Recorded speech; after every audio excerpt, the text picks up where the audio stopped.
Bismillahirrahmanirrahim. Assalamualaikum warahmatullahi wabarakatuh. Waalaikumsalam warahmatullahi wabarakatuh. Innal hamdalillah nahmaduhu wa nasta'inuhu wa nastaghfiruh wa na'udzu billahi min syururi anfusina wa min sayyiati a'malina may yahdihillahu fala mudhillalah wa may yudlilhu fala hadiyalah. Asyhadu an la ilaha illallah wahdahu la syarikalah wa asyhadu anna Muhammadan abduhu wa rasuluhu la nabiyya ba'da. Allahumma shalli wa sallim wa barik ala sayyidina Muhammadin wa ala alihi wa sahbihi ajmain. Amma ba'du fa ya ibadallah, usikum wa nafsi wa iyaya bi taqwallah faqad fazal muttaqun. Faqala Allah ta'ala rabbi a'udzubika min hamazzati syayatin wa a'udzubika rabbi ayyahdurun. Shadaqallahu alazim. Hadratal mukarramin, ma'asyiral muslimin, wa zumratal mu'minin, yang kami muliakan, yang kami hargai, yang kami hormati. Marilah sama-sama kita panjatkan puja dan puji syukur kehadirat Allah Subhanahu wa taala atas limpah nikmat yang telah Allah curahkan pada kita semua, sehingga kita pada malam hari ini masih bisa bermuhajahah walaupun lewat dunia maya. Sholawat teriring salam semoga terlimpah dan tercurah kepada uswatun hasanah junjungan kita tercinta Nabi kita, Nabi Muhammad Sallallahu Alaihi Wasallam. Baik ya, sebelum kita memulai apa yang akan kita bahas pada malam hari ini, mari sama-sama kita awali dengan mengucapkan satu kalimat yang hebat, yaitu kalimat basmalah bersama-sama. Bismillahirrahmanirrahim. Baik ya, ikhwafillah yang dimuliakan oleh Allah Subhanahu wa taala. Alhamdulillah kita ada di angkringan Pondok Pesantren Al-Hadid ya. Angkringan yang beda dari angkringan yang lain ya. Angkringan yang lain pinggir jalan ya. Kalau kita di dalam ya, dekat kuburan ya. Tapi bukan angkringan kuburan, namanya angkringan pondok. Dan alhamdulillah menu yang ditawarkan juga banyak macam-macam ya. Makan makanan, wedang-wedangan, serulah pokoknya. Murah meriah. Salah satunya adalah hidangan kopi tahajud. Nah, ini. Kopi robusta, kopi hitam, asli murni kopi 100% tanpa ada campuran macam-macam. Diolah sendiri oleh para santri, ya, baristanya juga para santri. Dihidangkan langsung seperti ini. Ini kopi hitam ya, kopi hitam. Menggunakan manis nggak manis, menggunakan gula aren. Ya, insya Allah manis tapi tetap aman, tidak membahayakan kesehatan. Kalau mau jos, mau oke ya kopi pahit, tidak usah pakai gula. Ya, tapi katanya kalau kopi pahit itu ya sering diminta sama bangsa jin ya. Jadi yang manis aja tapi manisnya pakai gula yang aman ya, gula aren, gula apa namanya, jagung misalnya dan sebagainya. Nah, kopi tahajudnya ini ya, kalau mau pesan kopi tahajud kami silahkan. Anak salah satu amal usaha Pondok Pesantren Al-Hadid. Ya, ini salah satu menunya. Ada kopi Romano, kopi lemon, ada kopi susu, dibikin ice juga enak ya. Sesuai selera aja. Nah, di sini dingin. Enaknya minum hangat ya. Masih ini aja masih panas, dituang nggak ada 1 menit udah dingin ya. Baik ya. Malam hari ini kita akan berbincang mengenai polemik yang baru hot viral nih, lagi panas-panasnya, tentang larangan MUI atau fatwa haram dari MUI mengenai salam lintas agama. Nah, ini ya. Ini menarik ini ya. Kenapa? Karena baru MUI mengeluarkan fatwa akhirnya ya. Sebenarnya kalau LSK udah ya bisa dibilang mengawali ya. Cuma karena LSK ini bukan lembaga yang memiliki otoritas untuk membuat fatwa ya, kita cuma nyampaikan lewat forum-forum kajian-kajian kita saja pada jamaah-jamaah. Misalnya contoh begini, saya sering bilang sebenarnya ini salah satu ajaran ABJ juga ya. ABJ itu buat teman-teman yang udah sering nonton channel kita udah nggak asing ya. ABJ itu artinya aku bangga jadi Islam. Jadi di LSK atau Laboratorium Sains Kristologi Pondok Pesantren Al-Hadid ini kita membuat satu kampanye tentang doktrin ABJI. Aku bangga jadi Islam ya. Kemarin di video yang sebelumnya udah kita bahas, malam ini singkat aja seperti itu ya. Nah, Jadi salah satu ajaran HBJ itu adalah mencintai atau menyukai semua yang berasal dari Islam, gitu ya. Jadi ini mau nggak mau menjadi satu kebanggaan. Kalau kita ya ngakunya Muslim, tapi kita tidak bangga dengan produk-produk kita, produk-produk ajaran kita sendiri, maka ya kan lucu ya. Sama aja kita adalah Indonesia, warga negara Indonesia, bangsa Indonesia, disuruh mencintai produk-produk asli dari anak bangsa, kan begitu. Anda sebagai seorang Kristen juga sama, ya pasti didoktrin untuk apa? Untuk ya kita ini harus apa namanya, menyukai, membela apa yang menjadi ajaran agama kita, kan begitu, semua sama, termasuk Islam, ya. Manakala ketika kita bicara tentang satu masalah, maka kita berbicara di situ, kalau kita sebagai seorang Muslim adalah ya ini apakah ada kepentingan ya umat Islam di dalamnya gitu. Kalau ternyata ada kepentingan umat Islam di dalamnya, maka dia akan ikut, dia akan peduli, ya, dia akan ikut namanya itu ambil bagian dalam kegiatan itu. Misalnya contoh sekarang yang lagi ramai, Majelis Ulama Indonesia membuat fatwa haram bagi seorang Muslim untuk mengucapkan salam lintas agama. Ya, salam lintas agama itu apa sih ya? Ini mungkin saya kasih tahu, mungkin ada yang belum bingung. Ya, ada yang belum tahu jadi bingung. Ya.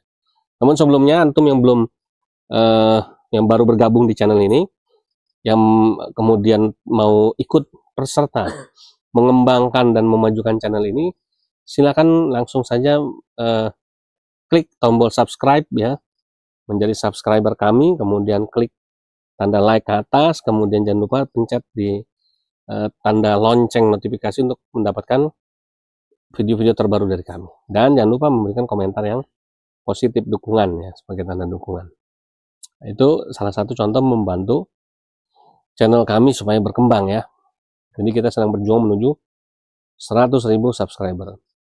Sekarang baru 90.000 berapa? 700. Ya, jadi menuju ke 91.000, masih banyak ini PR-nya ya. Jadi antum yang belum subscribe silakan lah ya. Niati saja sodako jadi dapat pahala. Sodako subscribe ini ya. Oke. Gitu ya. Nah, jadi salam lintas agama itu kan seperti ini ya. Assalamualaikum warahmatullahi wabarakatuh. Salam sejahtera bagi kita semua. Ya. Salam budaya. Apa namanya? Namo Buddhaya, salam kebajikan. Om Santi Santi. Ya. Rahayu, Rahayu, Rahayu, salam Pancasila. Gitu ya. Jadi itu apa namanya? Contoh bagaimana penggunaan salam lintas agama. Jadi ada salamnya Islam, Assalamualaikum warahmatullahi wabarakatuh. Ya, ada salamnya orang Kristen, ya. Salam sejahtera, selamat pagi, selamat siang, selamat sore pokoknya. Selamat siang, salam sejahtera buat kita semua. Ini Katolik sama Kristen sama ya. Kemudian ada yang salamnya orang Hindu, Om Santi Santi ya.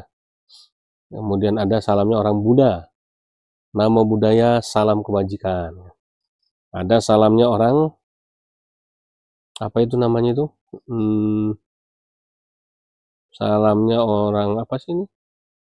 Rahayu, Rahayu, Rahayu. Oh, apa namanya, penganut kepercayaan ya kalau saya. Katolik juga begitu juga, ada juga Katolik yang Rahayu, Rahayu, Rahayu, campur lah ini. Ya. Yang nggak ada salamnya Konghucu, mungkin salam Konghucu sama kayak Buddha ini, sama seperti Katolik dan Protestan ya. Jadi ketika ngucapin selamat apa namanya, salam Namo Buddhaya, salam kebajikan, ini mungkin sama ya dengan yang Konghucu. Bukan Kongsi Faca ya. Lebaran Cina. Nah, itu kurang lebih ya. Jadi dijadikan satu, dirangkum menjadi satu, menjadi salam. Yang biasanya diucapkan oleh para pejabat, ya, dan juga para orang-orang penyuka diskusi-diskusi lintas agama. Nah, lalu kemudian tiba-tiba MUI lewat komisi fatwanya yang kebetulan sedang melaksanakan musyawarah besar mereka, ya, menyampaikan satu fatwa terbaru yang mengejutkan dengan diharamkannya bagi seorang muslim menggunakan salam lintas agama. Muslim hanya wajib memberikan salam menurut tuntunan ajaran Islam. Kalau salamnya orang Islam itu Assalamualaikum warahmatullahi wabarakatuh, ya itu saja yang dipakai. Tidak boleh pakai yang lain, begitu. Ya. Nah, jadi LSK kenapa saya bilang sudah mendahului sebelum fatwa ini turun, ya kan? Ya. Jadi waktu itu ceritanya gini, saya mengajarkan begini, ya, ibu-ibu, bapak-bapak, kalau sampean dikasih makanan, minuman, ya, pengennya atau pastinya jenengan kan kepengen mengkonsumsi atau menerima pemberian makanan yang makanan itu masih bisa dimakan, artinya tidak expired, ya, kemudian masih aman untuk dikonsumsi kan begitu, ya, segelnya tidak terbuka misalnya kan gitu. Sehingga kemudian kalau disampaikan kalau misalnya jenengan tak kasih makanan basi, ya mau apa enggak, ya, atau tak kasih makanan yang tidak jelas berasal dari mana sumbernya, mau apa enggak, ya mungkin mikir-mikir itu makanan apa ini, wah tahu saya nemu di jalan misalnya, pasti nggak mau diterima, nemu yang jalan udah kayak aku kan misalnya. Jadi itu ya, makanya kemudian ketika kami menyampaikan kepada jamaah, bapak-bapak, ibu-ibu pasti kalau mau dikasih makanan pengennya makanan yang fresh, masih enak, masih nggak basi ya. Iya. Nah sekarang kalau misalnya ada orang mengucapkan selamat pagi sama sampean, atau salam sejahtera, ya, atau itu tadi ya, rahayu, rahayu, rahayu, salam Pancasila misalnya. Ini buat ibu atau bapak sebetulnya ibarat makanan ini makanan basi apa makanan masih fresh ya. Masih akan dijawab ini makanan lebih fresh mana, yang assalamualaikum sama yang itu ya, mungkin lebih akan dijawab lebih fresh yang assalamualaikum dong. Ya, kenapa? Karena yang assalamualaikum warahmatullahi wabarakatuh itu ajaran dan ada tuntunannya ya. Jadi ketika Rasulullah dan para sahabat sedang ngumpul, Nabi mengatakan, maukah kamu aku tunjukkan satu amalan, di mana amalan itu akan menumbuhkan cinta kasih di antara kalian. Amalan ini, jadi amalan itu sesuatu yang bersifat ibadah. Kemudian para sahabat bilang, mau, apa itu ya Rasul, amalan apa itu? Nabi mengatakan, afsus salama bainakum, sebarkanlah salam ya di antara kalian. Jadi ketemu muslim, assalamualaikum, waalaikumsalam warahmatullahi wabarakatuh. Assalamualaikum warahmatullahi wabarakatuh, waalaikumsalam warahmatullahi wabarakatuh. Nah, tiga ini tuntunannya. Jadi kalau dia assalamualaikum, kita jawab waalaikumsalam warahmatullahi, ya, atau dia assalamualaikum warahmatullahi, waalaikumsalam warahmatullahi wabarakatuh. Dia assalamualaikum warahmatullahi wabarakatuh, ya waalaikumsalam warahmatullahi wabarakatuh. Ada yang mau mafiratu, ya itu terserah, tetapi redaksinya yang normal adalah tiga ini ya. Jadi itu yang kita lakukan ya. Sementara ketika ada orang yang kemudian menjejali kita dengan salam yang versi berbeda, bukan versi Islam, ya itu ibarat makanan yang kita dikasih makanan yang basi, ya kan? Itu kan makanan orang, bukan makanan kita. Sementara kalau assalamualaikum warahmatullahi wabarakatuh itu jelas sumbernya dari mana, ya, kita tahu makanan itu memang halal, kita yakin bahwa sesuai dengan pengendikan Nabi, kanjeng Nabi tadi, afsus salam bainakum, sebarkanlah salam di antara kalian maka akan tumbuh kasih sayang. Dan berarti kan nggak main-main, ya. Jadi dulu udah kami sampaikan itu, tapi kemudian sekarang MUI menyampaikan fatwanya terkait pengucapan salam ya. Mohon maaf, ini di sini malam ini dingin sekali, anginnya lumayan kencang, jadi hawanya ngantuk. Ya.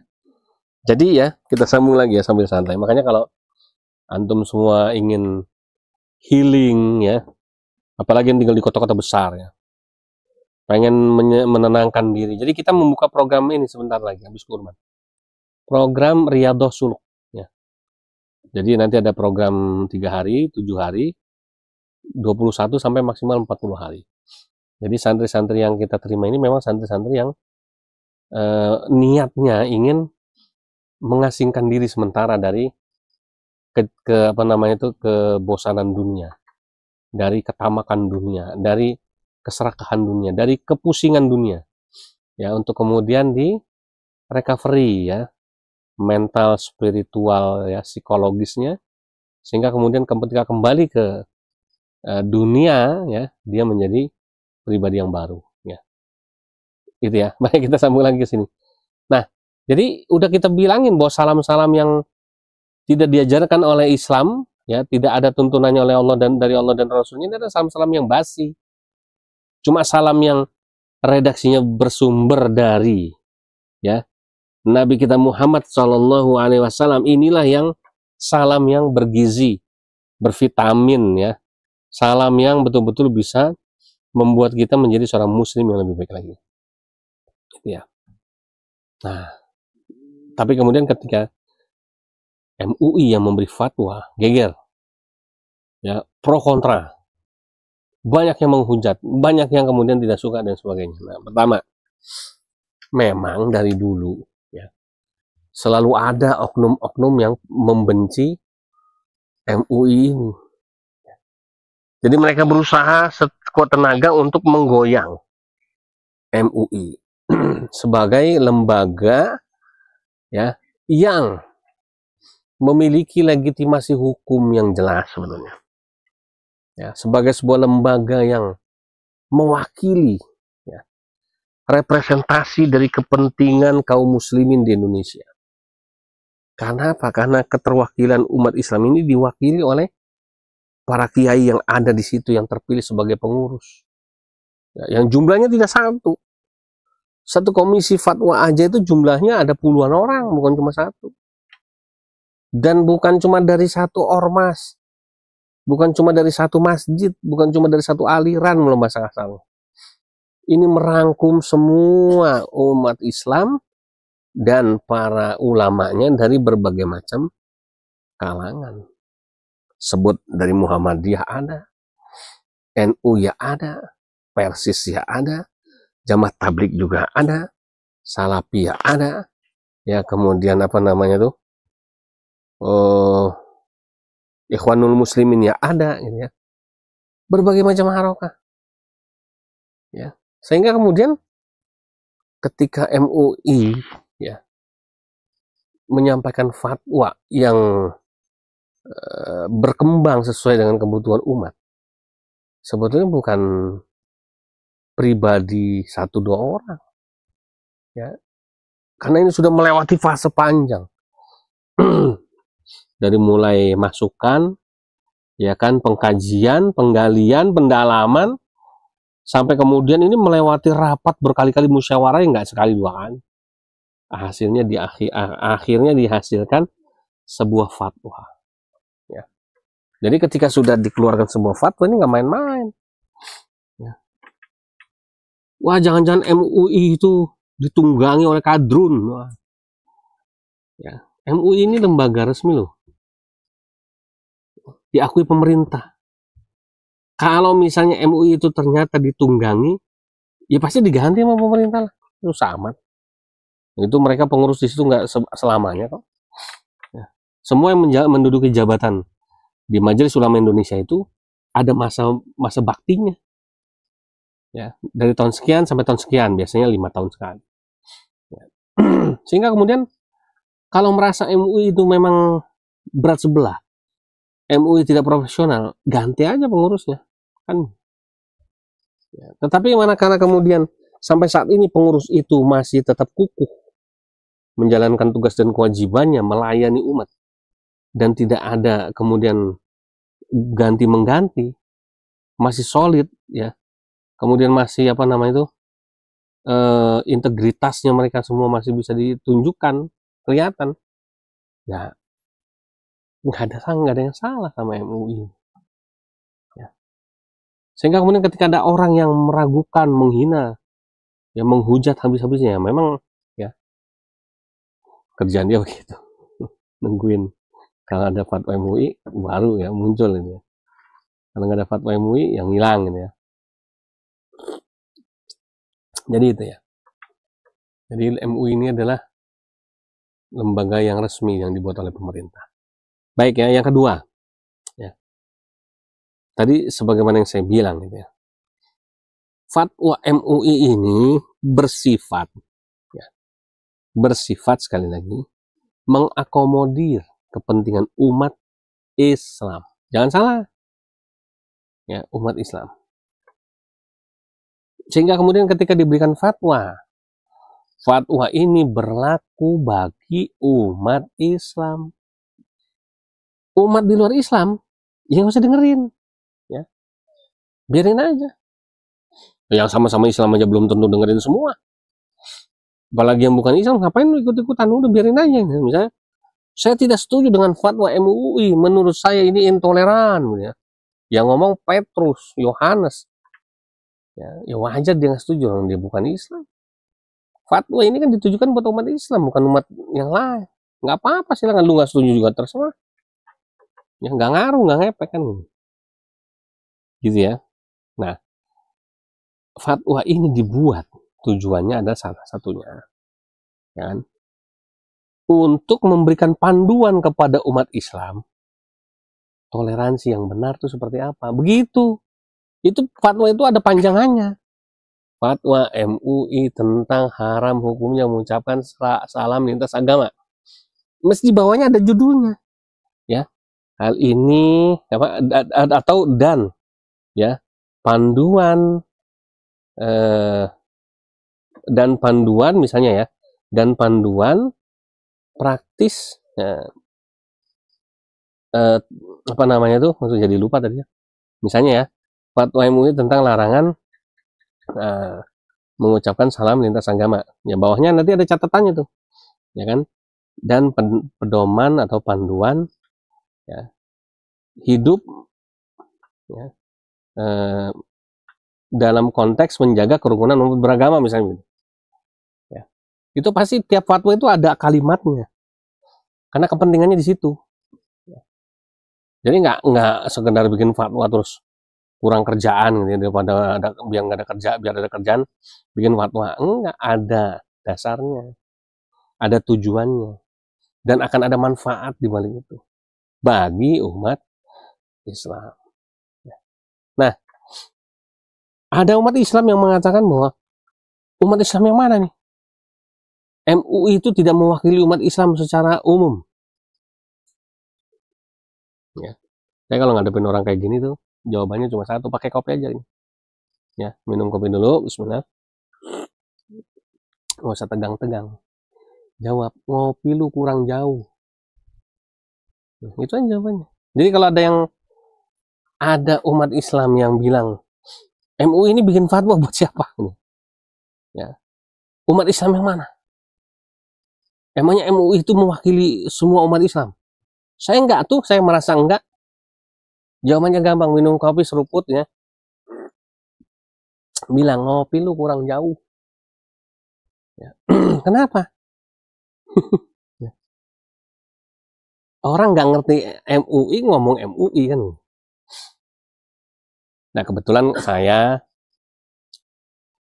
di sini ngomong bicara tentang MUI, kebetulan saya ikut terlibat dalam kepengurusan MUI walaupun cuma tingkat kecamatan dengan jabatan wakil ketua yang masih aktif periodenya. Sehingga sedikit banyak tahulah tentang masalah ke MUI-an ya, termasuk ya susunan pengurusnya ya, kemudian di dalamnya ada komisi-komisi apa, di antaranya ada komisi fatwa dan dakwah misalnya. Nah jadi apa namanya, semuanya itu sudah diatur sedemikian canggih. MUI ini organisasi besar, organisasi resmi yang memiliki ADART, ya, memiliki ya, apa namanya itu tata cara sendiri, yang itu semua sudah dilewati berpuluh-puluh tahun, ya, nggak main-main. Sehingga kalau ada orang yang hari gini masih meragukan MUI, ya itu tadi ngopinya kurang jauh, ya, biar belajar lagi tentang bagaimana organisasi yang disebut MUI ini kan gitu. Ya, supaya apa? Supaya lebih mantap, lebih yakin. Kalau dia merasa umat Islam yang mana? Ya saya nggak merasa itu, jangan-jangan karena Berarti kalau ngomong begitu, kamu itu nggak merasa orang umat Islam kan, nggak merasa bagian dari umat Islam. Terus lu umatnya siapa? Pertanyaannya kan gitu. Saya Muslim, tapi saya merasa ya MUI itu tidak mewakili kepentingan saya. MUI ini kepentingannya melayani umat secara meluas.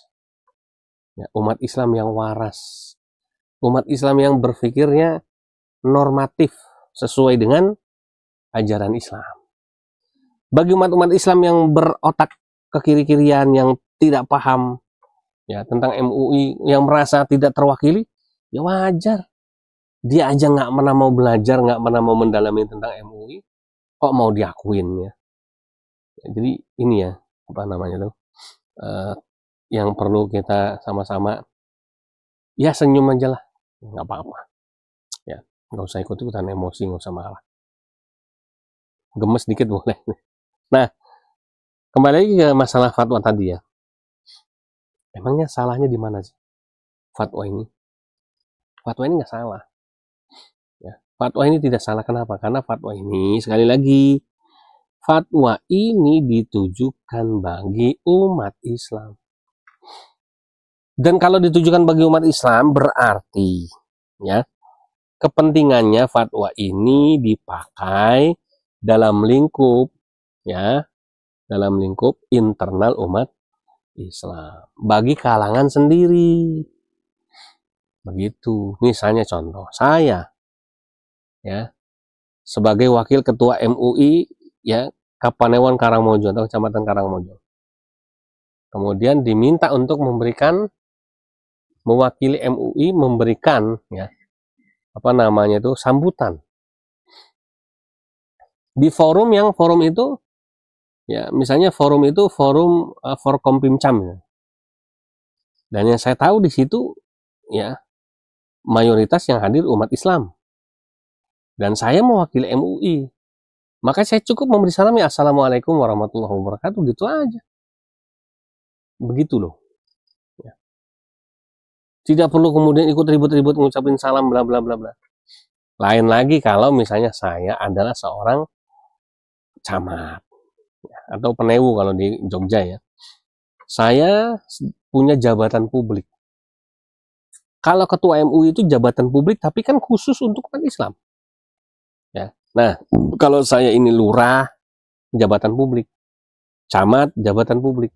Bupati, jabatan publik. Gubernur, dan seterusnya. Ya. Memberikan sambutan di acara forum komunikasi ya pimpinan daerah. Di situ ternyata yang hadir itu campur. Tidak cuma yang Islam. Maka saya sebagai bupati boleh mengucapkan salam. Assalamualaikum warahmatullahi wabarakatuh. Salam sejahtera, selamat malam untuk kita semua. Ya, Om Santi-Santi, Namo Buddhaya, salam kebajikan, rahayu-rahayu. Monggo silakan. Ya, ini baru toleransi kan. Konteksnya itu forumnya bukan forum khusus umat Islam, dan saya sebagai pejabat publik, bukan pejabat ya Muslim.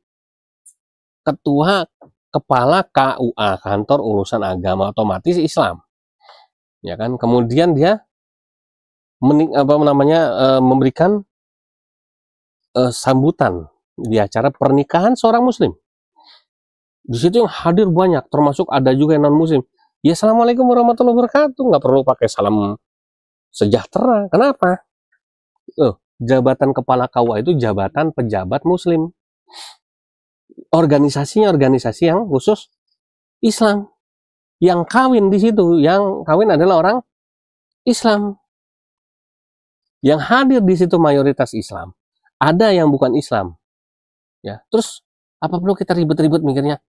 Ya, buat bapak-bapak, ibu-ibu yang minoritas, selamat pagi. Kan ngapain juga? Udah Assalamualaikum aja udah. Warahmatullahi wabarakatuh. Ya, saya pikir yang datang itu undangan hadirin yang non Muslim juga nggak repot-repot. Sombong amat itu kepala KUA gitu ya. Kok nggak ngucapin salam dalam agama saya? Ya dia Islam, diundang pernikahannya Islam kok. Ya. Lain halnya saya sebagai ya bupati diundang ke pernikahan Misalnya ya, seorang anak dari juragan A, ya, pebisnis di kabupaten yang saya pimpin, ya, undang saya. Ternyata yang nikah ini anaknya Kristen di gereja. Ya, saya suruh ikut hadir di situ di undangannya itu. Ya, saya datang. Ya, tahu-tahu disuruh memberi sambutan. Ya, saya sambutan, nggak mungkin dong sambutannya Assalamualaikum warahmatullahi wabarakatuh. Di situ Kristen semua. Ya, kan gitu. Maka jangan, kalau perlu nggak usah nyebut Assalamualaikum warahmatullahi wabarakatuh. Kalau yakin di situ itu 99% yang hadir itu Kristen semua.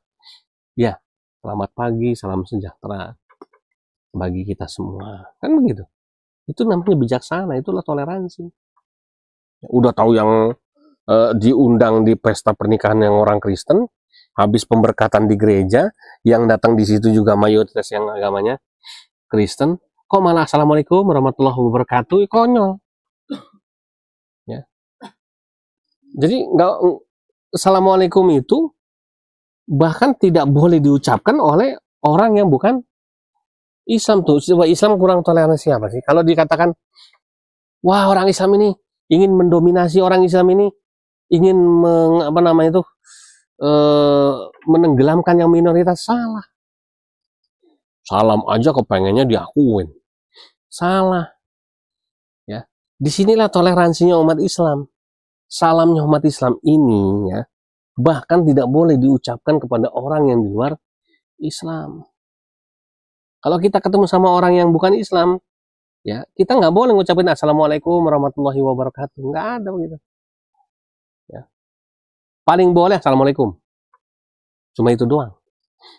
Ya kan? Assalamualaikum man ittaba'al huda, boleh. Daripada ribet-ribet begitu, udah selamat pagi aja udah kan.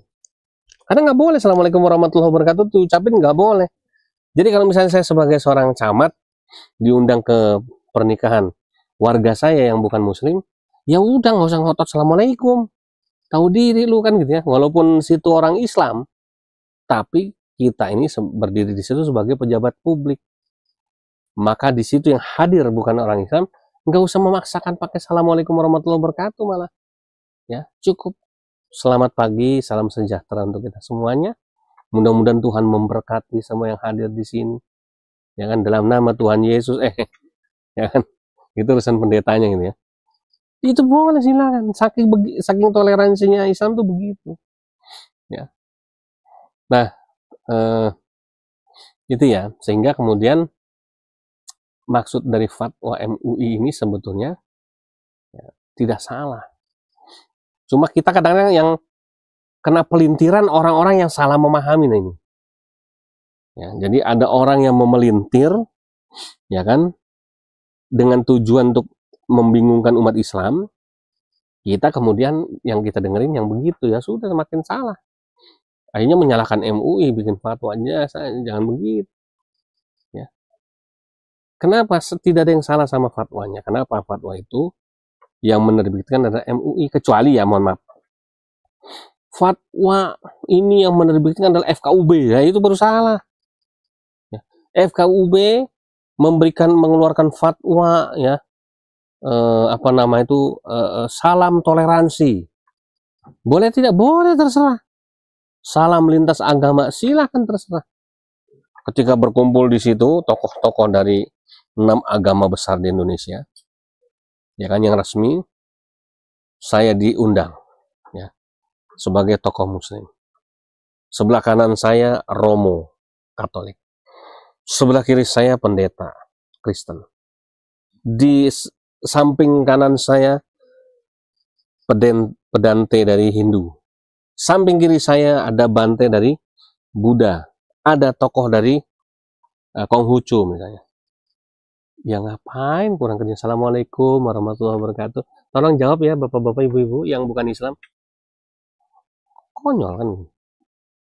Itu tidak mencerminkan sikap toleransi seorang muslim. Maka kita pakai ya, misalnya tadi ya. Ya mungkin kan di situ ada juga lah ya yang hadir di situ yang muslim ya, bukan selain saya. Boleh Assalamualaikum ya. Selamat pagi. Salam sejahtera. Om Santi Santi, salam namo buddhaya, salam kebajikan, rahayu rahayu rahayu, salam Pancasila, boleh, nggak apa-apa. Ya, bahkan saya pun kalau diundang begitu saya juga ngucapin gitu. Karena itu forum umum, FKUB, forum kerukunan beragama, di masjid, ya kan, di tempat umat Islam internal Islam, terus mau assalamualaikum warahmatullahi wabarakatuh, bapak-bapak ibu-ibu, kita ini adalah umat yang toleran, rahmatan lil alamin. Jadi mulai sekarang kalau jawab salam, memberi salam, jangan cuma assalamualaikum warahmatullahi wabarakatuh. Mau di masjid kek, mau di majelis taklim kek, mau di pesantren kek, salamnya harus assalamualaikum warahmatullahi wabarakatuh. Selamat pagi, selamat siang, selamat sore ya. Salam kebajikan, salam sejahtera buat kita semua. Om Santi Santi, nama budaya, salam kebajikan, rahayu rahayu, salam Pancasila, begitu. Ini bukan toleransi namanya. Ya. Bukan toleransi namanya. Ini orang, ya, orang gila yang sedang merusak toleransi. Gitu ya. Jadi kalau terus kemudian salam lintas agama ini harus dipakai, orang Katolik di gereja pakai ini, orang Kristen di gereja pakai ini, Buddha, Hindu, Konghucu, Muslim pakai ini. Apa urusan lu ngutak-ngutik agama gue? Kan? Apa urusan situ kok internal agama ini kok mau dicampur-campur jadi satu?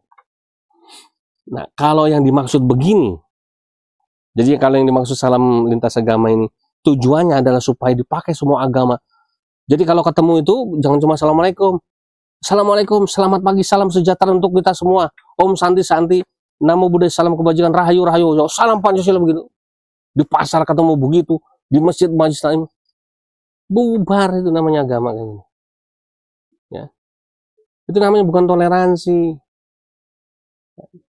Itu tadi ya, merusak. Secara tidak langsung semua agama ini sedang dirusak. Biarkan saja orang Katolik, Kristen dengan salamnya sendiri. Orang Islam punya salam sendiri, kita hargai, kita hormati. Katolik, Hindu, Buddha, Konghucu, boleh silakan. Ya, pakai itu di internalmu masing-masing. Maka MUI mengeluarkan fatwa supaya orang Islam ini ya tidak tidak mudah dirusak akidahnya oleh pemikiran ini orang-orang yang ngawur tadi. Ya. Bukan seperti itu tujuannya salam lintas agama itu. Salam lintas agama itu silahkan dipakai di forum kebersamaan, forum lintas agama. Ya. Sementara umat Islam menggunakan assalamualaikum warahmatullahi wabarakatuh ini di internal untuk kalangan umat Islam sendiri. Jadi fatwa MUI tidak salah, fatwa MUI itu justru menyelamatkan akidah umat Islam. Ya, kenapa? Karena memang dipakai khusus buat umat Islam. Ya. Sehingga kemudian ya, kalau kita kemudian hari gini masih salah memahami fatwa MUI kan lucu. Ya, jadi jangan kemudian mentang-mentang MUI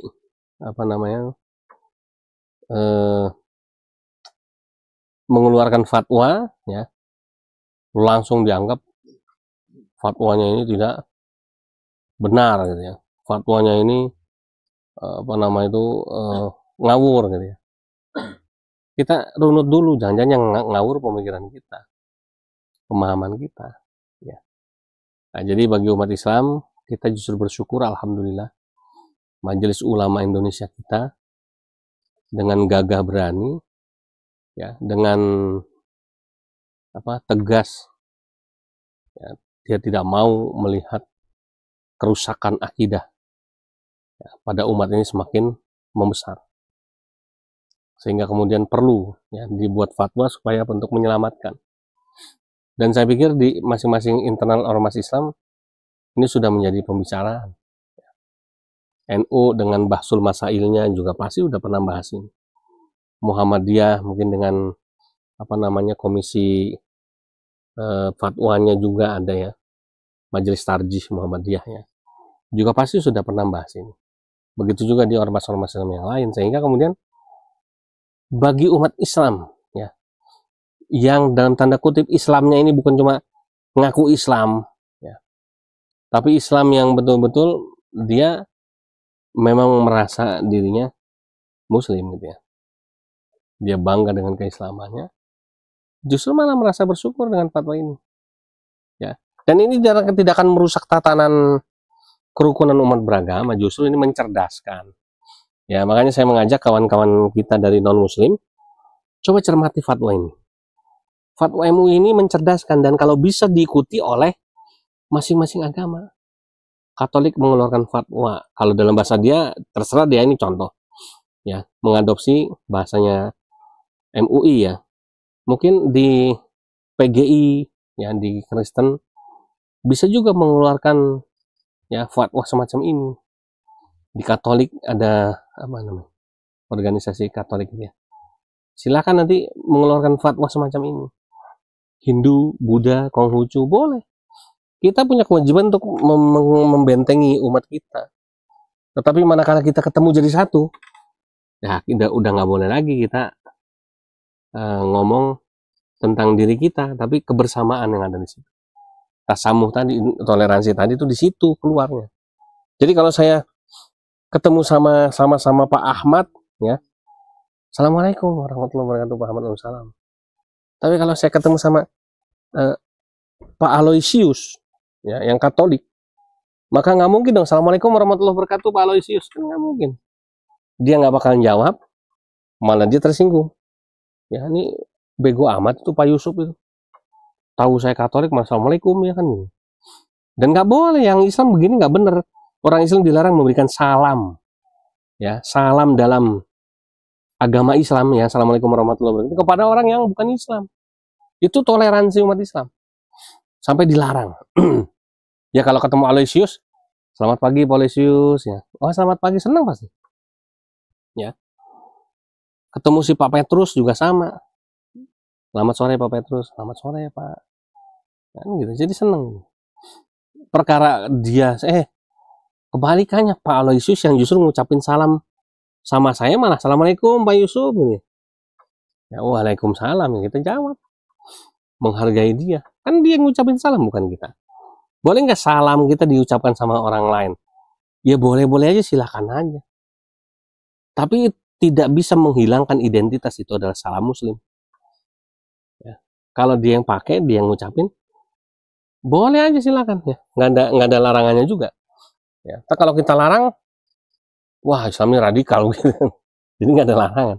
Yang tidak boleh kita ngucapin salam pada mereka dengan salam kita.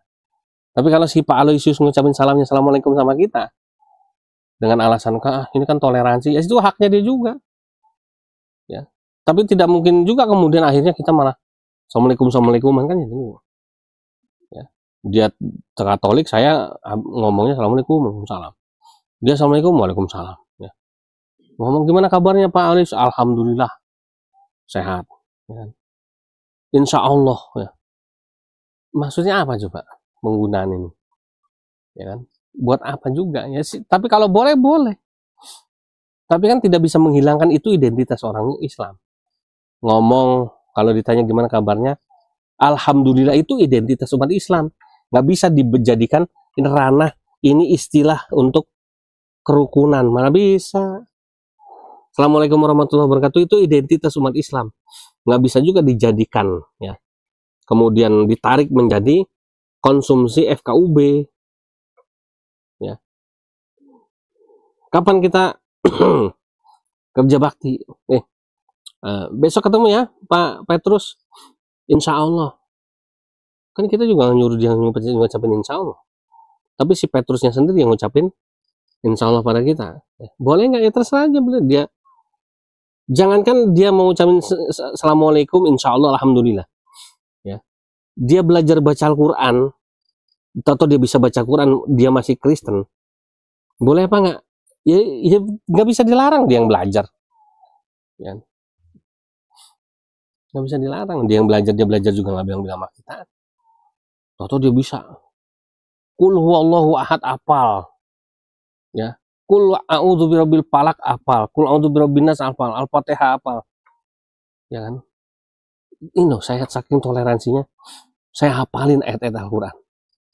Terus mau dijadikan dasar, kalau begitu saya harus menghafal surat Matius. Apa enggak otakmu soek ya? Suruh ngapalin kitab Matius ya, yang beda dengan Al-Fatihah misalnya gitu ya. Hafalin sampai kempot kepalamu, nggak bakal hafal-hafal. Yang Kristen juga. Apa terus apa surat Matius? Boro-boro ya. Yang 28 kitab itu. Matius ada 28 pasal. Ya. Dia aja nggak hafal kitab suci, dia kok sosokan mau ngapalin Al-Fatihah, Falak, Anas, ayat kursi kan ini. Dia ketemu pocong bacain kursi. Ya. Namanya Pak Petrus misalnya. Ketemu pocong, ketemu kuntilanak bacain ayat kursi misalnya. Karena apanya ayat kursi itu, dan menurut dia saya baca ayat kursi mempan, pocongnya kabur. Ya. Kalau saya baca dalam nama Yesus misalnya, nggak mempan, malah guyu pocongnya. Terus mau dilarang itu? Ya nggak bisa kita larang, itu silakan aja urusannya dia. Tapi jangan juga kemudian ini ditarik jadi konsumsi, alasan untuk menjadikan ini toleransi itu begitu. Bukan. Itu urusan pribadi dia, senangnya dia. Ya. Ada orang Kristen senang dengan ajaran Islam, boleh.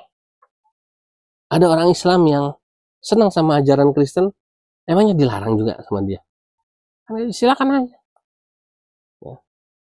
Ya. Tahu Pak Petrus masuk Islam. Ya itu lain cerita lagi, berarti hidayah kan gitu. Ya. Tahu-tahu ya Pak Ahmad murtad mana? Ya dibaptis di gereja. Ya itu udah urusan dia, urusan lain berarti. Ya. Bukan urusan kerukunan lagi itu udah masalah pribadi kan. Ini ya, jadi justru saya berharap malah teman-teman dari yang non muslim malah ikut merasa gembira dengan fatwa MUI ini ya, dan bisa mengikuti masing-masing MUI-nya, mungkin MUI-nya Katolik, MUI-nya Kristen, MUI-nya Hindu, Buddha, bisa ngikut tuh fatwa MUI-nya Islam ini dengan mengeluarkan fatwa sejenis misalnya. Sehingga inilah baru toleransi yang indah itu kan begitu. Ya, jadi toleransi yang indah itu bukan kemudian Pak Petrus tuker yuk ini pinjam kalung salibmu, gitu ya. Kemudian ini cekel apa namanya tasbihku sorbanku. Bukan. Ya. Toleransi itu silakan Pak Petrus menggunakan salib sebagai identitasnya. Ya, biarkan saya menggunakan baju muslim saya, sarung, songkok ya, sorban sebagai identitas saya. Waktunya azan, Pak Petrus mohon maaf saya izin ke masjid sholat dulu. Pak Petrus nongkrong di angkringan sambil nungguin. Boleh. Hari Minggu kerja bakti. Kebetulan ya, Pak Petrus mau ke gereja. Izin dulu bapak-bapak, mohon maaf nih saya jadwal saya ke gereja cuma seminggu sekali. Saya izin nggak ikut kerja bakti ya. Terus kita bilang, oh jangan. Wah itu tuh namanya tuh nggak ini apa namanya nggak bermasyarakat, nggak boleh. Nah, dia ke gereja cuma seminggu sekali, itu pun pagi. Jatahnya dia ketemu sama Tuhan, mau kita larang gara-gara kerja bakti? Oh silakan, oh iya Pak silakan. Kita yang muslim menghargai ya kegiatan ibadah dia, apa boleh ya. Biar kami yang menyelesaikan ini. Bapak silakan ke gereja, nggak usah dipikirin. Kan gitu, kan keren gitu. Ya, nggak usah saling mengintervensi. Ya, jangan kemudian mau ke gereja, bapak daripada kerja bakti, mungkin ikut saya ke gereja yuk. Konyol. Bapak itu saya mau ke masjid mau sholat, bapak mau ikut? Apa harus begitu? Nggak gitulah. Jadi nggak usah dibikin ribet lah. Ya. Fatwa ini bukan sesuatu yang apa nama itu dijadikan masalah. Ini sesuatu yang biasa. Ini kepentingan khusus umat Islam untuk kalangan sendiri. Udah gitu aja. Ya. Tidak ada kaitannya sama apa namanya tuh radikalisme intoleran, enggak ada. Justru fatwa ini menyelamatkan umat Islam. Yang kedua, membuat umat Islam semakin paham. Karena ada pedoman ya hidup rukun. Nah, gitu ya. Dengan agama non Islam itu. Fatwa itu kan begitu bunyi. Berarti ketika dia memahami fatwa ini, dia akan tahu bagaimana caranya hidup rukun berdampingan dengan agama yang lain. Ya. Begitu ya, ikhwafil yang dimuliakan oleh Allah SWT. Mudah-mudahan ini menjadi sesuatu yang bermanfaat buat kita, ya. Dan kita dorong MUI agar membuat fatwa-fatwa yang betul-betul dibutuhkan umat. Ini salah satu fatwa yang dibutuhkan umat saat. Saya jujur, saya sangat bahagia, sangat gembira, dan saya menyambut baik fatwa MUI ini karena saat ini yang dibutuhkan masyarakat, umat khususnya yang beragama Islam ya. Hal yang lain ya monggo menyikapi ini. Oh kalau begitu PGI bisa mengeluarkan fatwa yang sama, monggo saling bergandengan tangan, membenting umat tugasnya pemuka agama masing-masing tanpa harus meninggalkan kebersamaan, ya kan, dalam bingkai toleransi ya antar umat beragama. Jazakumullah khairan katsir wa lafu minkum. Sebelum saya tutup, saya mau promosi yang lain. Ini ada sabun wajah ya, X-Face ya, khususnya buat yang laki-laki. Yang perempuan juga bisa ya, tetapi ini karena saya yang promosi ya berarti yang laki-laki ya. Harganya 25.000. Ini dari bambu hitam ya, charcoal. Dan ini sangat bagus, menyegarkan. Setelah wudhu ya, atau mungkin sebelum wudhu bisa pakai ini dulu, habis itu wudhu, wah udah dah muka ahli surga kelihatan. Ya. Nah ini yang kedua ada propolis Pro Flavo. Ini luar biasa. Ini saya sedang menguji coba pada orang yang sedang terkena gondok gondokan ya. Ini loh di sininya besar ya, gondok. Kalau zaman dulu dikasih belau, kasih garam dikit terus dikasih tulisan Cina, diolesin bikin tulisan Cina sembuh. Zaman sekarang nih virusnya tambah ganasnya. Ini saya sedang uji coba, saya coba pakai ini ya. Kalau sembuh berarti tambah lagi tuh ya. Cocok nih buat gondokan ya. Nah yang udah kemarin yang udah coba yang terapi yang kena stroke, alhamdulillah ya, berangsur-angsur baik lagi. Yang gatal-gatal, berbagai macam gatal kulit, penyakit kulit itu sembuh, udah dibuktikan. Sakit perut, mencret, diare parah, alhamdulillah sembuh ya. Macam-macam ya yang lainnya.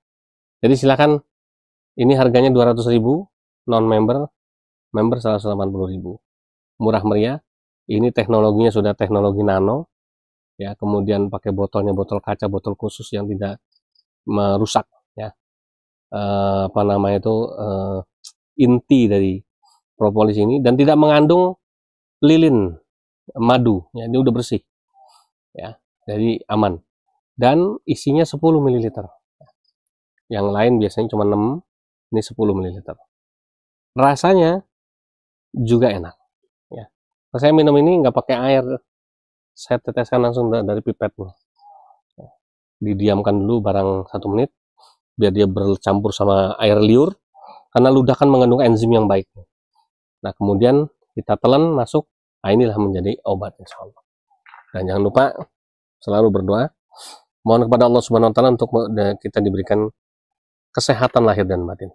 Jazakumullah khairan katsira. Jangan lupa yang mau berkurban, silakan berkurban di Pondok Pesantren Al Hadid ya, masih kita buka kesempatan karena kita masih minim sekali hewan kurbannya. Yang di kota-kota besar udah banyak kurban di masjidnya, alihkanlah ke sini ya.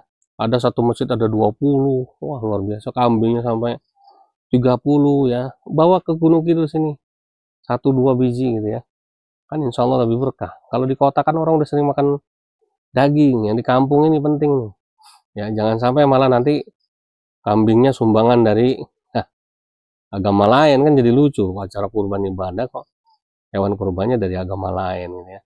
Yang muslim kemana aja kan gitu ya. Maka silakan di sini harga kambing Jawa jantan 2,5 juta, sekitar 35-40 kilo. Sapi Jawa jantan harganya Rp17.500.000, berat antara 250 sampai 300 kg. Patungan sapi Rp2.500.000 juga. Ya, karena dari 2,5 juta kali 7, ketemunya harganya sama Rp17.500.000.